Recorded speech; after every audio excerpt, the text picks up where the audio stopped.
Ang Ninuno. Ang kwentong ito ay hango sa totoong buhay. Mula ito sa isa nating kabayan na itago na lang natin sa pangalang Esmer. Walang eksaktong taon, probinsya ng Masbate.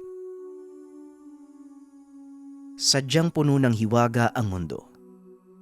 May mga bagay na nangyayaring hindi maipaliwanag kahit ng pinakamatalinong tao o ng mga sopistikadong kagamitan ng siyensya. Ito ang karanasang ibabahagi ng isa nating masugid na tagapakinig. Nang mga panong ito, nagtatrabaho bilang sayantipiko sa kagawaran ng likas na yaman itong si Esmer. Nagtapos sa kursong biodendrology sa isang mataas na pamantasan sa Europa ang binata. Nagpa siyang umuwi ng bansa upang dito ay pagpatuloy ang napiling propesyon. Para kay Esmer, lahat ng pangyayari ay may kaukulang paliwanag. Ito ang naging paniniwala ng binata hanggang sa tuluyan itong magbago dahil sa isang kaganapan. Minsang nadestino sa bayan ng Masbate upang imbestigahan ang malawakang pagkamatay ng mga nitibong puno sa lugar. At dahil ito ang pangunahing saklaw ng kanyang bukasyon, hindi nagdalawang isip ang binatang puntahan ng lugar. Mabuti naman at hindi mo tinagyan ang alok ng gobyerno, Doc Esmeralda. Sa totoo lang kasi, maraming ayaw sa lugar na yon. Bukod sa liblib na lugar, marami din daw na naninirahang rebelde. Wika ng boss ni Esmer. Kinausap nito ang binata bago pa man tumuloy. Alam ko naman po yun, sir, pero hindi naman po ako natatakot. Wala naman akong gagawing masama sa lugar. Mananaliksik lang ako. Kailangan ng kasagutan ng pamahalaan tungkol sa nangyayari dun eh. Kaya ito po ako. Huwag kayong mag-alala. Makakauwi ako ng maayos. Makakauwi ako ng buo. Pabirong tugon ni Esmer. Kinabukasan ay lumipad na ito sakay ng eroplano ng militar. Pansamantala siyang nanirahan sa isang baryo malapit sa mismong lokasyon. Paglapag sa probinsya, kagad siyang sinamahan ng mga sundalo papunta sa baryo upang katagpuin ang pinuno nito. Maligayang pagdating sa aming munting baryo, Doc Esmer. Naikwento sa akin ng alkalde ang pagdating mo. Kaya pinahanda ko na din ang kubong patutuloyan mo pansamantala. Halika, ilagay mo muna ang mga gamit mo doon at kakain tayo ng tanghalian. Wika ng matandang pinuno na itago na lang natin sa pangalang Tatang Munding. Matapos ilapag ang mga gamit, kagad nagpunta ang binata sa sinasabing bahay ng matanda. Pagkarating doon, tumambad sa kanya ang napakaraming pagkain. Aba, parang may fiesta. Para kanino naman po yung mga pagkain na yan? Bakit parang sobrang dami? Tanong ni Esmer. Para sa inyo yan, Doc. Pasasalamat dahil tinugon niyo ang paghingi namin ng tulong. Tugon ni Tatang Munding. Napakamot ng ulo si Esmer. Bahagyang nakaramdam ng hiya. Naku Manong, huwag yun na pong alalahanin yun. Ginagawa ko lang naman po yung trabaho ko. At isa pa, bakit hindi natin pagsaluan yung pagkain? Napakadami nito. Tawagin niyo na po yung iba. Tugon ni Esmer.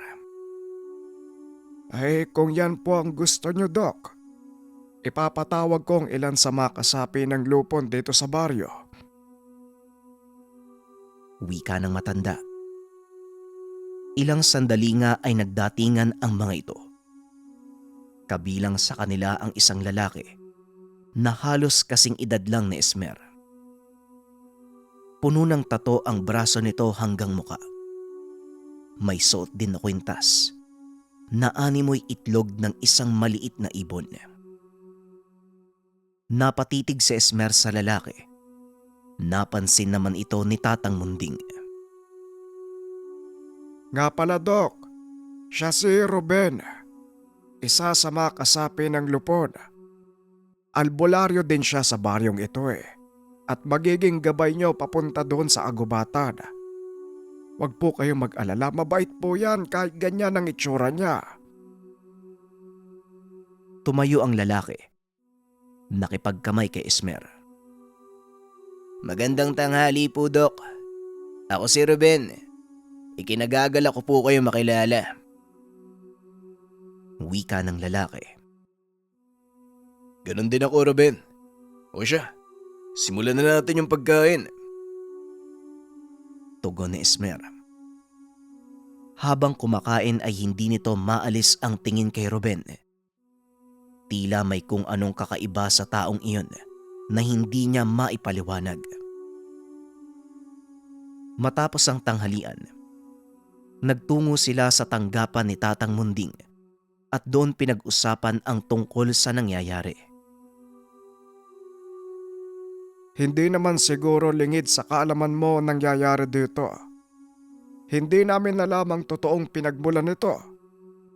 At saka, Hindi nito naituloy ang sasabihin dahil dinuktungan ni Ruben. Hindi kagagawa ng tawang pagkamatay ng mga puno sa bahaging yun. May kung anong kababalagan sa lugar at ilang beses ko nang sinabi sa inyo pero walang nakikinig sa akin. Wika ni Ruben. Nakuha nito ang atensyon ni Esmer. Paano mo nasabing may kakaibang kababalagan ang nangyayari sa lugar? Tanong ni Esmer. Bakit hindi ikaw mismo ang pumunta doon, Dok? Sasamahan kita para makita mo. Tugon ni Ruben. Sumang-ayon naman si Esmer. Kagad nitong hinanda ang mga kagamitan. Kinabukasan maagang nagising si Esmer. Paglabas nito sa kubo, nakita nitong nag-aantay si Ruben. Magandang umaga, Dok. Handa na po ba kayo? Oo, Ruben, handa na ako. Mabuti maaga kang dumating, ha? Nakahanda na mga gamit ko. Alis na ba tayo? Oo, Dok. Pero kailangan mo munang pakinggan ang mga sasabihin ko. Pag-uusap ng dalawa. Ipinaliwanag ni Ruben ang mga dapat gawin pagpasok sa lugar, lalo na ang mga pamahiin. Bagaman hindi naniniwala ang binata sa mga ganitong bagay, sinunod niya ang sinabi ni Ruben bilang respeto sa kulturang kinalakihan nito. Habang naglalakad sa gubat, hindi maiwasan ni Esmer ang mamangha dahil nagawang panatiliin ng mga taga roon ang kagandahan ng lugar. Ngunit sa kalagitnaan ng paglalakad, biglang dumilim ang kalangitan. Hindi inaasahan ng dalawa ang pag-ulan. Kaya naman minabuti ni Ruben na pansamantalang magganap ng ligtas na masisilungan. Hindi biro ang peligro sa lugar na to kapag umuulan. Naglalabasan ng mga limatik at delikado kapag nagpatuloy tayo, Dok. Wika ni Ruben. Ang mga limatik ay uri ng lintang namumuhay sa mamasamasang lupa sa gubat. Kapag mainit ang paligid, nagtatago ang mga ito sa tuyong dahon. Ngunit sa oras na umulan, lumalabas ang mga limatik upang kumain. Kagaya ng linta, dugo lang din ang sinisipsip ng mga ito. Ngunit dahil sa liit, maaari silang pumasok sa mata o tenga ng tao o hayop na madadapuan. Kaagad nagtayo ng tolda si Esmer at saktong pagkatapos ay biglang bumuhos ang malakas na ulan. Habang iniintay ang pagtila nito, naisipan ng binatang usisain si Ruben.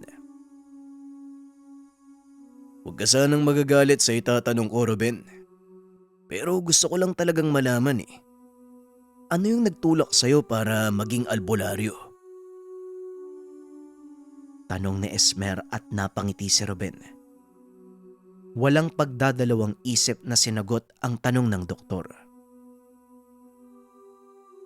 Kagaya mo lang din, Dok. Ito ang propesyong pinili ko. Sinundan ko ang yapak ng aking mga ninuno. At kung hindi niyo po na itatanong, ako ay kabilang sa sinaunang tribo ng mga lumad na naninirahan sa lugar na to. Paliwanag ni Ruben.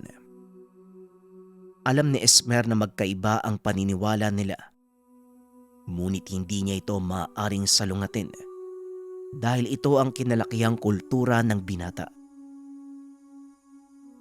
Oo, tama ka. Bagaman magkaiba ang ating paniniwala, isa lang ang ating layunin. Ang makatulong sa mga nangangailangan. Wika ni Esmer. Habang tumatagal ay tila lumalakas ang ulan. Hanggang sa inabot sila ng hapon, nagpasya si Ruben na huwag tumuloy sa lugar dahil alam niya kung gaano kapanganib ang daanan. Mukhang wala tayong magagawa. Kailangan nating magpalipas ng gabi o bumalik sa baryo. Ikaw ang mamili, Dok. Tanong ni Ruben. Masyado nang malayo kung babalik pa tayo sa baryo eh. At sinabi mo mas malapit na tayo sa lugar kung saan may nangyayaring kakaiba, di ba? Kaya mas mabuti siguro, magpalipas na lang tayo ng gabi sa lugar na to. Pag-uusap ng dalawa. Gumawa ng siga si Ruben sa labas ng tolda, habang si Esmer naman nagtatala ng mga nakuwang impormasyon sa paligid. Hindi nito namalayan na merong makamandag na gagamba. Nakapasok ito sa tolda. Nakagat ang binata sa leeg, dahilan para maparalisa ito. Hindi namalayan ni Ruben ang nangyari. Hindi nakasigaw si Esmer. Kung hindi pa ito pumasok sa loob ng tolda, hindi niya nalaman ang nangyari sa binatang doktor. Kagad inusisa ng binata ang katawan ni Esmer. Nakita nito ang marka ng kagat sa leeg. Kagad natukoy ng binata ang hayop na kumagat. Dali-dali itong lumabas. Pagbalik ay may dala itong 2 malalaking linta. Bagaman hindi nakakakilos, nagagawang magsalita ni Esmer. Ruben, anong gagawin mo sa mga linta? Tanong ni Esmer. Gagamitin ko mga ito para masipsip ang lason sa sugat mo. Kaya huwag ka munang magpumilit kumilos. Dahil kahit anong gawin mo, hindi ka makakagalaw dahil sa kamandag ng balingayaw. Tugon ni Ruben. Matapos ay inilagay ang linta sa sugat ng binata. May kung ano itong kinuha sa bulsa at inilagay sa isang basong tubig. Maliit na bato na halos kasing laki ng kalingkingan. Kakulay ng lupa ngunit makinis. Kumikinang pa ito. Nakita ni Esmer na may kung anong binubulong si Ruben doon sa baso. Matapos inangat nito ang ulo ng binata at pinainom ang laman. Ano yung laman ng baso na yan? Huwag ka nang magtanong. Inumin mo na lang. Bagaman nag-aalangan, sinunod nito ang utos ni Ruben. Unti-unti siyang nawalan ng malay. Ngunit bago pa siya tuluyang mawalan ng ulirat ay isang puting nilalang ang nakita ni Esmer na gumagapang sa kanyang katawan. Kinabukasan nagising si Esmer na parang walang nangyari. Dahan-dahan itong iginalaw ang kamay. Napangiti dahil nawala ang pamamanhid at pananakit nito. Marahan siyang bumangon. Lumabas ng tolda. Nakita si Ruben na nakaupo sa harapan ng apoy habang humihigop ng kape. Doc, mabuti naman at gising ka na. Halika, kakatapos ko lang magpakulo ng kape. Wika ni Ruben. Sabay abot ng tasa. Salamat Ruben pero matanong nga kita. Ano yung ginawa mo kagabi? Paano mo ako nagamot? Alam ko naparalisa yung katawan ko At hindi basta-bastang magagamot ng tubig at lintalang ang ganong uri ng kalagayan. Tanong ni Esmer. Ito ang kakayahang minana ko sa aking mga ninuno. Ang kakayahang gamitin ang kapangyarihan ng kalikasan upang makatulong sa iba. Tugon ni Ruben. Hindi lubusang maunawaan ni Esmer ang sinasabi ni Ruben. Dahil maging siya, hindi maipaliwanag ang nangyari. Yung tubig na pinainom mo sa akin. Nakita ko may nilagay ka Ano yun? Napangiti si Ruben. Inilabas ang maliit na sisidlan mula sa kanyang bulsa. Ito ba ang tinutukoy mo? Ang tawag dito ay mutya ng bahay ng langgam o mutya ng langgam. Nakikita lang ito sa malalaking bahay ng antik. May kakayahan itong makagamot ng kahit anong karamdaman. Isa din ito sa mga minana ko sa aking ama. Tugon ni Ruben. Inabot niya ang mutya kay Esmer. Manghang-mangha ang binata sa ganda nito. Ngunit para sa kanya, isang mamahaling bato lang ang hawak. Nang matapos silang magkape, kagad na inayos ng dalawa ang tolda at nagpatuloy sa paglalakbay papunta sa sinasabing lugar ni Ruben. Ilang sandali pa, natanaw na nila ang nasirang kagubatan mula sa daan. Nasa pinakababa ito ng kabundukan.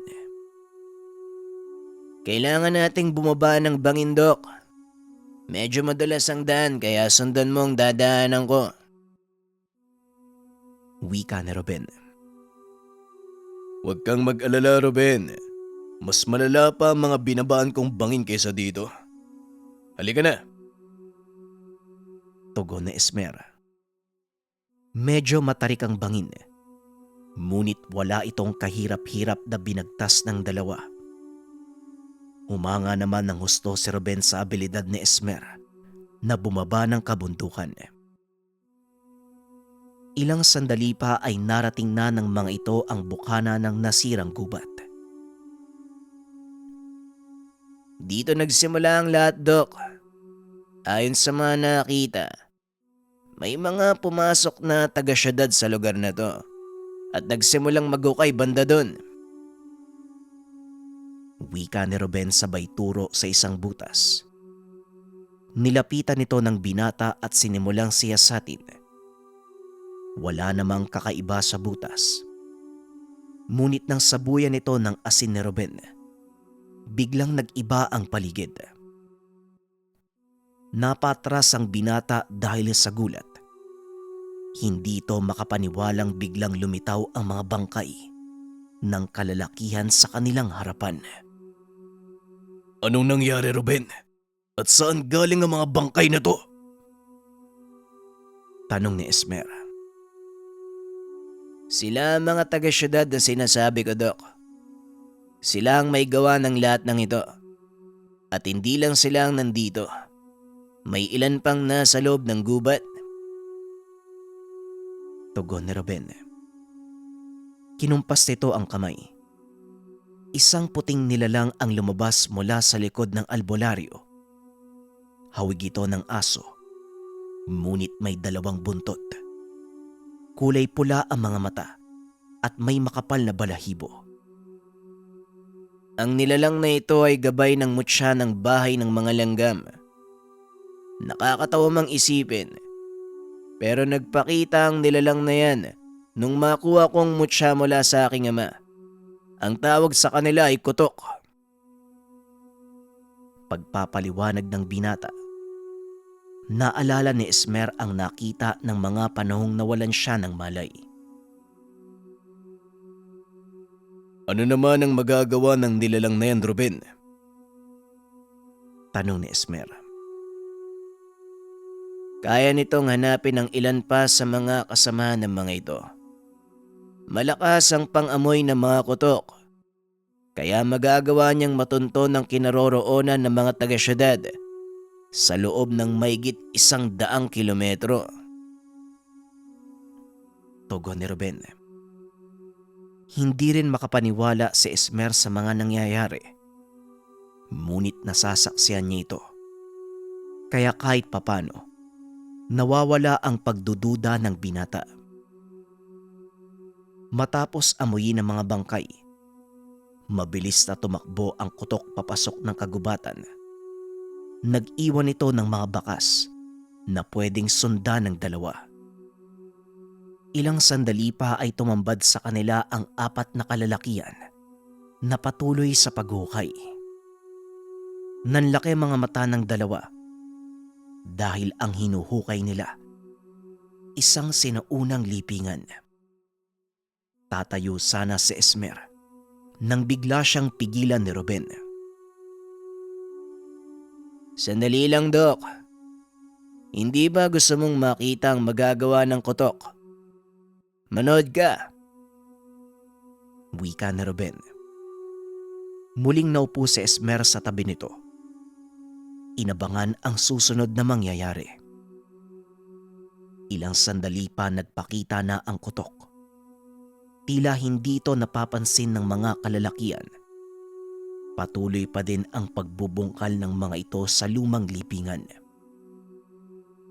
Naglakad paikot ang nilalang sa kinaroroonan ng mga lalaki. Unti-unting nabalot ng puting usok ang paligid. Biglang nahinto sa ginagawa ang mga ito. Inikot ang tingin sa paligid.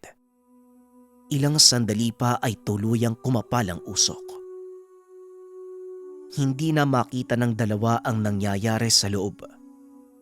Ngunit narinig na lang nila ang malalakas na sigawan. Ruben, anong nangyayari sa kanila? Tanong ni Esmer.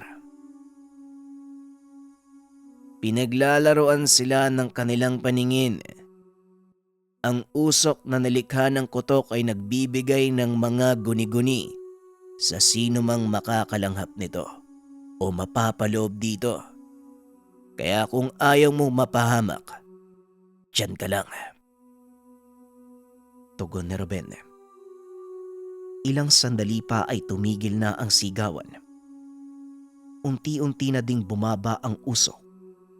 Nakita ng dalawa ang 4 na kalalakihang walang malay. Ang dahilan ng pagkasira ng kagubatang ito ay ang pagkagambala ng mga namamaing akong ninuno. Sila ang nagbabantay sa lugar na ito, Dok. Alam kong imposible kung titignan sa pananaw ng siyensya. Ngunit tatanungin kita, bilang siyentipiko, may nakuha ka bang patunay na makapagpapaliwanag ng kaganapang ito? Wika ni Ruben. Hindi makapagsalita ang binatang doktor dahil maging siya hindi naniniwala sa bukasyong tinahak. At ang mas lalo pang nagpamangha sa kanya nang ilapat ni Ruben ang hawak na mutya sa mga libingan. Magpahinga na kayo, mga mahal kong ninuno. Wala nang manggagambala sa inyong pagkaimbing. Wika ng binata habang nakaluhod sa mga sinaunang puntod. Laking gulat ni Esmer nang unti-unting magbalik sa dati ang itsura ng kagubatan. Mabaging langit. Ito ba ang tinatawag na himala? Tanong ni Esmer. Natawa si Ruben sa sinabi nito. Hindi, Dok. Ito ang kapangyarihan ng kalikasan. Hindi masamang pag-aralan ng mga bagay-bagay gamit ang siyensya. Ngunit kailangan din nating irespeto ang kapangyarihang taglay ng kalikasan at ng mga elementong nabubuhay dito, Dok. Paulit-ulit na inisip ni Esmer ang nangyari. Ngunit hindi siya makabuo ng kahit anong paliwanag sa mga nasaksihan. Hindi ko alam kung anong iisipin ko, Ruben. Pero iisa lang ang alam ko ngayon. Totoo ang lahat ng sinabi mo sa akin. Kaso nga lang, hindi ko maaaring panindigan dahil alagad ako ng siyensya. Wika ni Esmer. Iginagalang ko po ang inyong propesyon, Doc. At alam kong mahirap ipaliwanag ang lahat. Kaya gawin mo kung ano ang sa tingin mong tama. Halika na. Bumalik na tayo sa baryo bago pa dumilim muli. Tugon ni Ruben. Pagdating sa baryo ay kinausap nito ang matandang pinuno. Pinaliwanag ng binata ang lahat ng naganap. Hindi makapaniwala ang matanda dahil isang sayantipikong katulad ni Esmer ang mismong nakapagpatunay ng hiwagang nangyari sa lugar. Talaga bang nangyari ang sinabi mo, Doc? O baka naman dahil lang sa pagod kaya nasasabi mo mga bagay na yan ay parang imposible? Tanong ni Tatang Munding. Hindi, Manong. Totoo ang lahat ng nakita ko. At sa totoo lang din po, parang nagdududa ako sa aking mga napag-aralan sa universidad. Kitang-kita ng dalawang mata ko eh. Wika ni Esmer. Bagaman mahalagang bagay ang mga natuklasan, pinili na lang itong itago ni Esmer. Alam niya sa kanyang sarili, maraming sasalungat sa kanyang mga paliwanag. Paano ba yan, Doc? Kailangan mo nang bumalik sa bayan. Tanong ni Ruben. Oo, Ruben, kailangan eh. Pero bibisita ako paminsan-minsan. Tugon ni Esmer. Kung ganun, Doc, dalin mo to. Wika ni Ruben. Sabay abot ng maliit na supot sa binata. Nanlaki ang mga mata ni Esmer dahil ang binigay sa kanya ng kaibigan ay ang pagmamay-ari nitong mutya ng langgam. Teka, sandali lang. Bakit mo binibigay sa akin to? Hindi ba pagmamay-ari to ng mga ninuno mo? Tanong ni Esmer. Oo, Doc. Pero sigurado ko, gusto din nila na mapasayo ang bagay na yan. Kaya ingatan mo yan para sa akin. At naway magsilbi itong alaala para wag mong kalimutan ang aral na nakuha mo dito. Tumangulang si Esmer. Sumakay na sa sasakyang maghatid sa kanya sa paliparan. Nanatiling sekreto ang lahat ng naganap sa lugar. Pinalabas na lang ng binata. Dinapuan ng sakit ang mga puno at unti-unti nang nababalik sa dati. Lumipas ang maraming taon, ngunit hindi pa rin magawang makalimutan ni Esmer ang aral na napulot. Lalo na nang masaksihan nito ang kakayahan ng taglay na ipinagkalob sa kanya ng mutya ng langgam.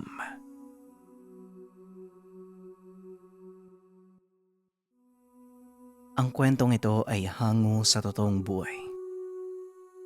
Mula ito sa isa nating kabayan na itago na lang natin sa pangalang Emil. Taong 1992, probinsya ng Luzon. Dahil maselan ang ating kwento, pinili na lang na huwag pangalanan ang probinsya kung saan ito naganap upang protektahan ang industriyang mababanggit sa kwento. Nang mga panong iyon, isang pahinante sa truck na bumabiyahing probinsya itong si Emil. Kadalasan silang naghahango ng mga isda, tuyo, alimasag, at kung ano-ano pang produkto mula sa dagat. Kung minsan ay naghahango din sila ng bagoong galing sa isang pagawaan. Mabenta ang bagoong nagawa ng mga ito, kaya malaki din ang tinutubo nila. Dito nagkaroon ng kakaibang karanasan si Emil. Kadalasan madaling araw silang bumabiyahe dahil may kalayuan din ang lugar. Mula sa Maynila, medyo mabigat na ang daloy ng sasakyan sa oras na tanghaliin sila sa daan. Bilisan mo, Emil. Baka abutan tayo ng traffic sa daan. Medyo marami pa naman ngayon yung aangkatin natin. Wika ng amo ni Emil na itago na lang natin sa pangalang Pidoy. Ayos, bossing. Ikakarga ko na lang po tong mga balding paglalagyan natin ng bagoong. Tugon ng binata. Ay, oo nga pala, buti napaalala mo, ano? Hindi gaanong babad yung bagoong nakukunin natin, ha? Pero nabayaran na yon. Kaya baka'y paiwan kita doon ng mga 2 araw. Huwag kang mag-alala. Nakausap ko na ang may-ari. Napangiti si Emil. Lingid sa kaalaman ng amo, kursonada nito ang anak na dalaga ng may-ari ng pagawaan.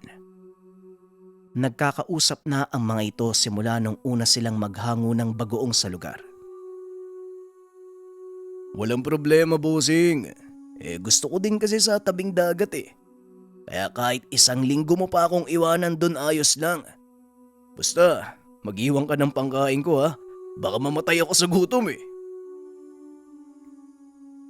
Napakunot ang noo ni Pidoy dahil ang buong akala niya ay magrereklamo ang binata. Matapos maikarga ni Emil ang mga balde, kaagad silang bumiyahe. 3:00 pa lang ng madaling araw. Napakabilis na ng pagpapatakbo ni Pidoy. Bakit parang ang saya mo ngayon? Dati nakasimangot ka kapag mag-aangkat tayo ng tuyo, ah. Pansin ko, sa tuwing kukuha tayo ng bagoong pormado, ah.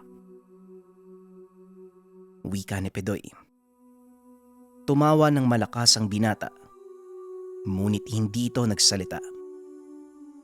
Pagkarating sa lugar, kaagad ibinaba ni Emil ang mga kahong paglalagyan ng tuyo at mga banyera ng isda. Huli na nating pupuntahan yung pagawaan ng bagong, ha. Pagpauwi na ako, may iwan ka naman doon eh. Wika ni Pidoy. Walang problema, bossing. Halika na nang matapos na tayo dito. Tugon ng binata. Agad nilang kinarga ang mga toyo at sariwang isda sa truck. Matapos ay dumiretso ang dalawa sa pagawaan ng bagoong. Kitang-kita ang ngiti ni Emil. Saka pa lamang naunawaan ng amo ang dahilan ng saya nito. Nako, kaya naman pala. O siya, sige na. Ibaba mo na yung mga balde. Nag-aantay na ang nobya mo. Wika ni Pidoy. Napakamot na lang ng ulo ang binata. Sinimulan ang pagbababa ng mga balde. O Pidoy! Ang tagal niyong nakabalik ah. Ano? Ubus na yung hinango niyo nung nakaraan? Wika ng may-ari na itago na lang natin sa pangalang Mang Nelson. May 1 balde pa naman doon, Manong. Pero napakabenta kasi ng bagoong nyo eh. Hindi ko alam kung bakit, ah. Pero kahit ako nasasarapan. Ano bang sekreto nyo? Wika ni Pidoy. Inakbayan ito ng matanda at binulungan. Kapag sinabi ko sa'yo, hindi ka na makakauwi sa inyo. Biro lang, wala namang mabigat na sikreto eh. Kailangan lang malinis ang pagkakagawa at tamang timpla lang. Tugon ni Mang Nelson. Medyo kinakabahan si Pidoy sa sinabi nito dahil napakalaking tao ni Mang Nelson at kung hindi mo to kilala ay matatakot ka talaga. Grabe ka ha? Kamunti ka na akong atakin sa puso, Manong. Pero sige, hindi na kita tatanungin. Kaya pala, kilala mo naman si Emil, di ba? Siya na lang ang maiiwan dito para bantayan yung mga bagoong na order namin. Wika ni Pidoy. O sige, ipapasalin ko na sa balde nyo para doon mababad ng husto. Tamang-tama yan pagbalik mo. Mabangong mabango yan. Tugon ni Mang Nelson. Matapos ay kagad nang umalis si Pidoy. Nakatayo lang sa sulok si Emil habang pinagmamasdang isalin ang kanilang bagoong. Nang mapansin niya ang tila kakaibang bagay na nakalahok dito. Teka, sandali lang. Parang daliri ng tao yun ah. Wika ng binata. Narinig ito ni Mang Nelson at natawa. Uy, ikaw talagang bata ka. Pinaglalaruan ka ng mga mata mo. Gutom lang yan. Halika na, kumain ka. Matapos ng tanghalian ay nag-ikot ang binata sa pagawaan. Nakita nito ang buong proseso ng paggawa ng bagoong. Mula sa pagpili ng mga isda hanggang sa paglalagay ng asin. Matapos ay pinapasok ito sa lugar kung saan tinitimpla. Akmang papasok sana si Emil sa lugar. Ngunit bigla siyang tinawag ni Mang Nelson. Hoy bata, hindi mo gugustuhin pumasok dyan. Lalo't hindi sanay ang sikmura mo sa mabahong amoy. Ang mabuti pa, samahan mo na lang yung anak ko mamasyal sa dalampasigan. Wika ni Mang Nelson. Naglakad si Emil papunta sa kinaroroonan ng dalaga. Kaso nga lang habang papunta ito, napansin niya ang kakaibang kulay ng likidong tumatagas mula sa loob ng pinag-iimbakan ng bagoong. Yana, hindi ba dugo yung tumatagas mula sa loob ng imbakan? Tanong ni Emil. Ano? Paano namang Hindi na ituloy ng dalaga ang sasabihin dahil totoong dugo nga ang nakikita ni Emil. Ano bang meron dyan? Parang may tinatago kasi yung tatay mo eh. Kanina, pinigilan niya akong pumasok dahil sobrang baho daw sa loob. Wika ni Emil. Hindi naman nagsalita ang dalaga. Para makalimutan ng binata ang mga nakita, inaya niya itong pumunta sa dagat. Ngunit sadyang hindi maalis sa isip ni Emil ang mga nakita. Pagsapit ng dilim, masayang nag-inuman ang mga manggagawa doon. Hindi naman umiinom ang binata. Pinili nitong tumambay sa ilang kababaihang naghahalo ng bagoong. Nagtanong-tanong ang binata. Sinasagot naman siya ng mga ito.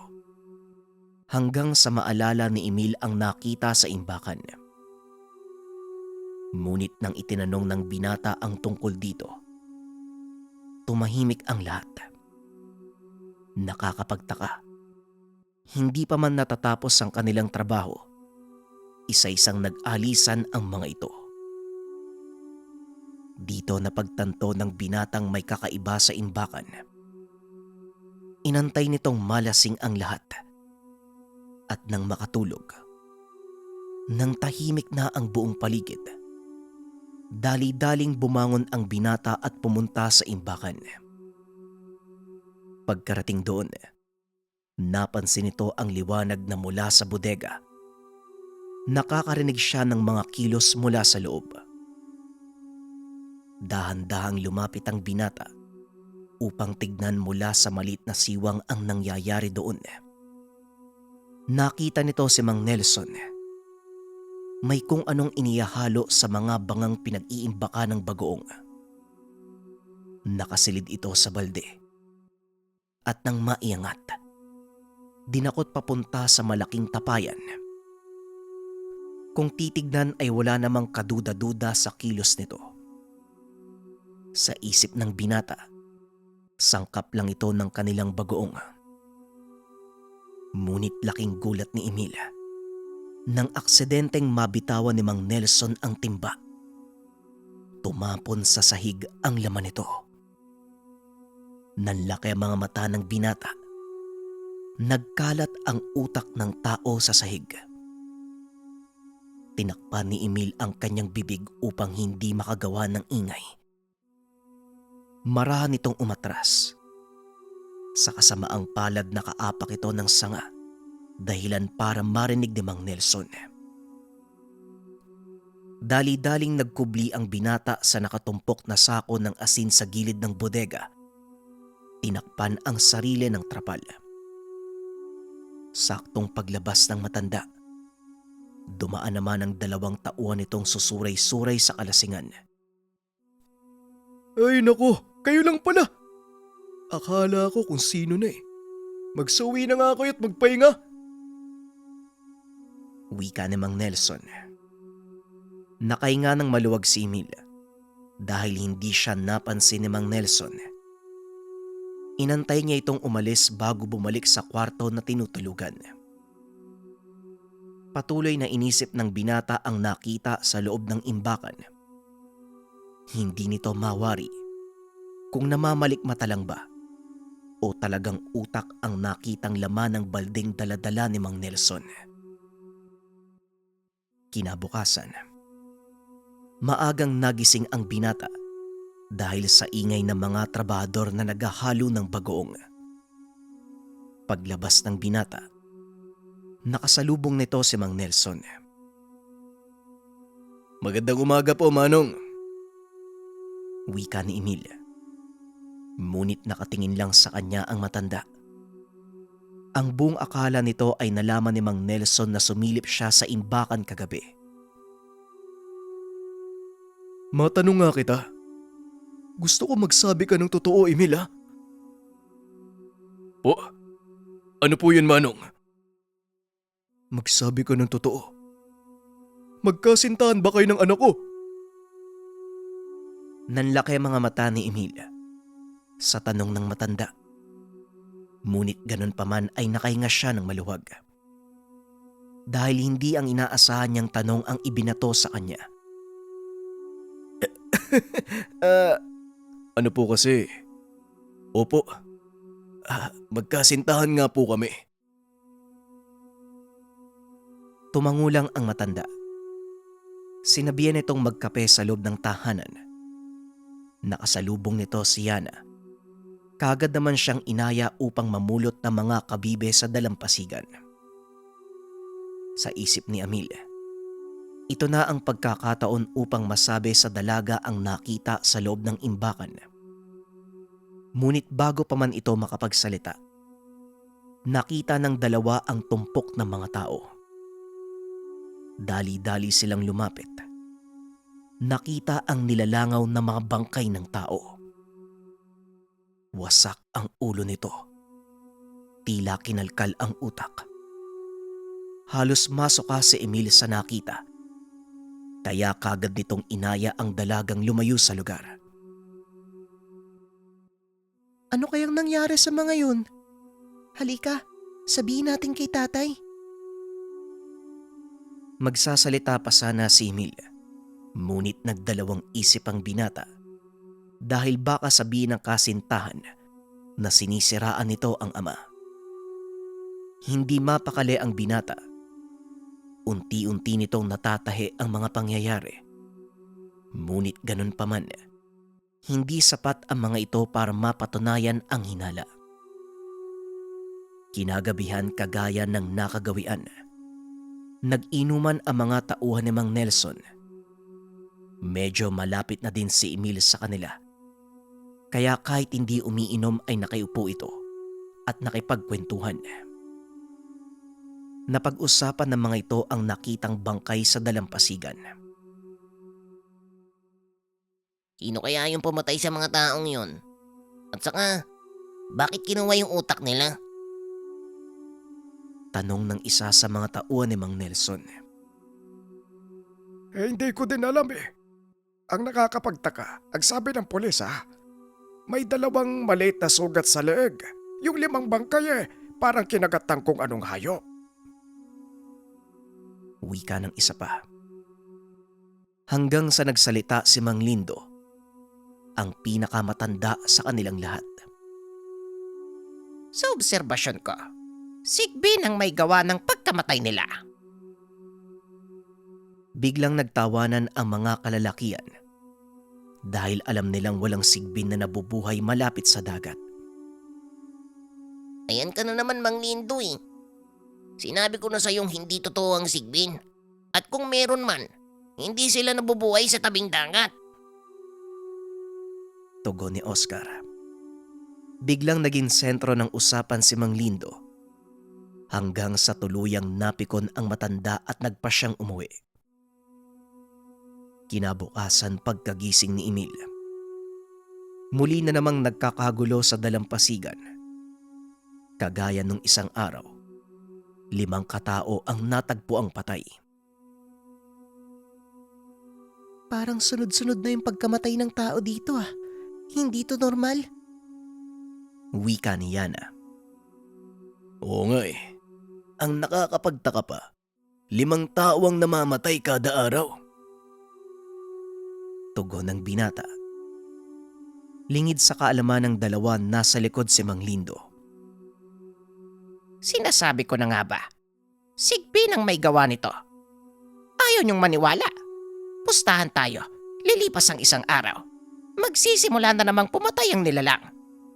Magpapahinga ito at hindi kakain sa loob ng isang araw. Wika ng matanda. Dali-dali itong umalis at kagad sinundan ni Emil. Manong, sandali lang po. May itatanong po ko sa inyo. Tungkol po sa sigbin na sinasabi niyo. Huminto ang matanda at nilingon si Emil. Akala ko ba hindi kayo naniniwala sa sinasabi ko? Kaya sa palagay ko, masasayang lang ang oras ko sa pakikipag-usap at pagpapaliwanag. Wika ni Mang Lindo. Hindi, Manong, ang totoo. May hinala ako kung sinong may gawa nito eh. Natatahi ko na ang mga pangyayari. Wika ni Emil.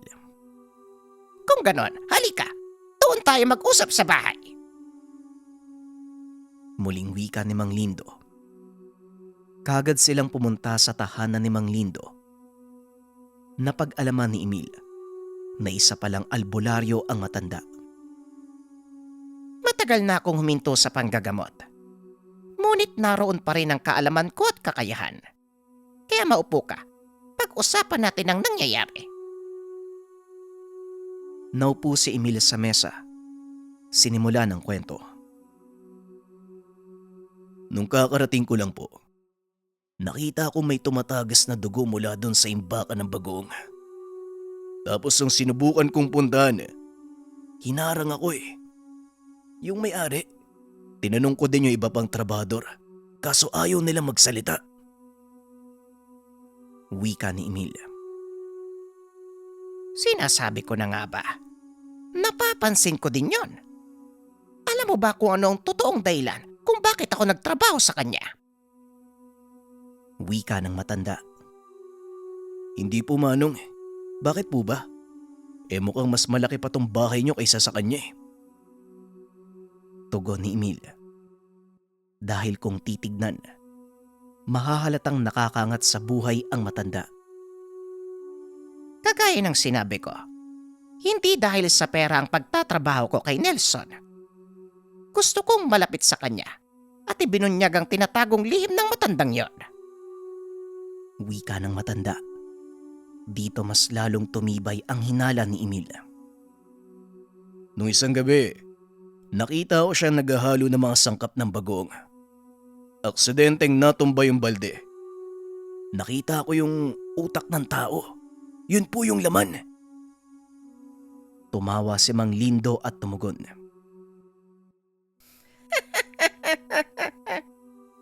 Sinasabi ko na nga ba?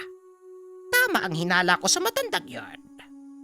Emil, ginagamit niya ang mga sigbin upang pumatay. At ang utak ng mga biktima, hinahalo niya sa mga bagoong. Biglang nangilabot ang binata. Dali-daling tumayo. Naalala ang biniling bagoong. Saan ka pupunta? Yung mga binili naming bagoong, hindi pa yun gaanong nabuburo. Malamang may makikita tayong patunay. Tugon ng binata. Kagad sinundan ni Mang Lindo ang binata. Pagdating sa bahay ni Mang Nelson, pinagkukuha ng binata ang baldeng pinag-imbakan ng kanilang biniling bagoong. Isa-isa itong binuhos sa lupa. Anong ginagawa mo? Bakit mo tinatapon yung bagoong? Tanong ni Mang Nelson. Saktong dumating ang amo ni Emil. O Emil, anak dag.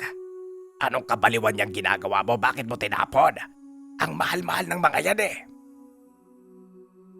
Wika ni Pedoy. Patuloy namang itinatapon ng binata ang mga bagoong. Hanggang sa tumambad sa mga ito ang hinahanap ng binata. Ayan, ipaliwanag mo sa amin yan, Mang Nelson. Paanong may nakahalong utak ng tao sa mga bagoong na ginagawa mo? Nanlaki ang mga mata ni Pedoy.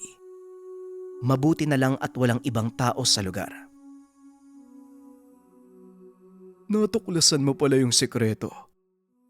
Ngayon, talagang hindi na kayo makakaalis ng buhay dito. Wika ni Mang Nelson. Hindi makapaniwala si Pedoy sa mga nakikita at naririnig.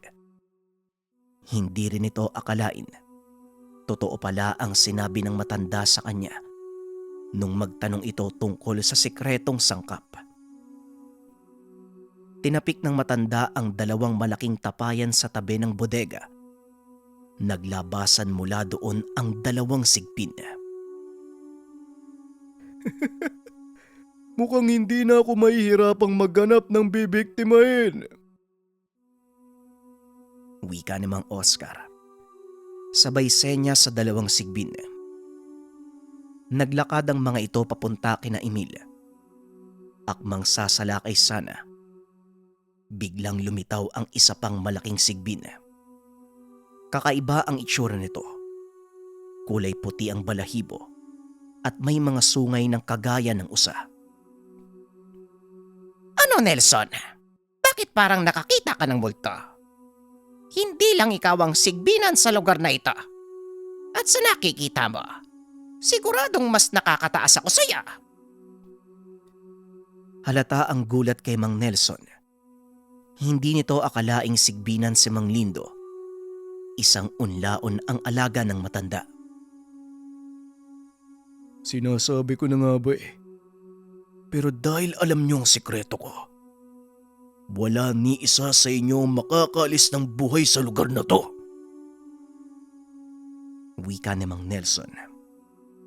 Pasensya na, pero hindi hahayaan ng alaga kung gawin mo ang gusto mo. Wika ni Mang Lindo. Kagad sinugod ng unlaon ang mga alagang sigbi ni Mang Nelson. Binali nito ang leeg ng dalawang kalaban. Matapos ay tumayo ito sa harapan ni Mang Lindo. Hinimas-himas ng matanda ang ulo ng unlaon at muling nagsalita. Hindi namin ipapaalam sa lahat ang sikreto mo. Sa isang kondisyon, umalis kayo ng pamilya mo sa lugar na ito. Wika ni Mang Lindo. Bagaman labag sa kalooban, walang nagawa si Mang Nelson kung hindi sundin ang sinabi ng matanda. Hindi ito ang huli nating pagharap ha?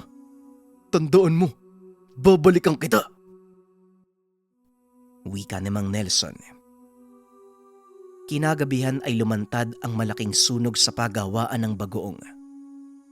Maging ang tahanan ng matanda ay natupok. Walang natira. Halos hindi sila makapaniwala sa nangyari. Hindi rin lubos maisip na ang inaangkat na bagoong hinahaluan ng utak ng tao. Halos masuka ito sa tuwing maaalala ang nakitang tanawin nang ibuhos ni Emil ang balde ng bagoong. Simula noon, hindi na sila nag-angkat o naghango pa ng bagoong kahit saang parte ng bansa. Napobya sila sa nalaman na ang lihim na sekreto ng bagoong ay utak ng tao.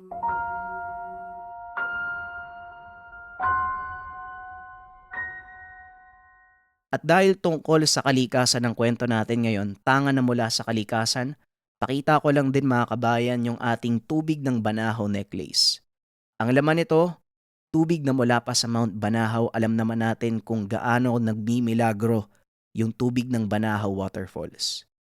Ito yung laman. Anong bisa nito? Binibigyan tayo ng cleansing ang ating katawan at espiritu at nilalayo tayo nito mga kabayan sa panganib at problema. Ang sign na naging epekto sa atin ng necklace, yung tubig nito sa loob nagiging itim or unti-unti siyang nauubos.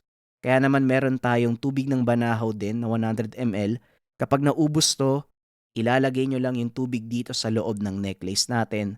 At syempre, wag na wag yung kakalimutan yung dasal na nakapaloob dito sa tubig ng Banahaw. May kasamang instructions kung paano to gagamitin mga kabayan. Kung interesado kayo, nasa comment section ang link ng store, i-visit nyo na lang. Ang ninuno.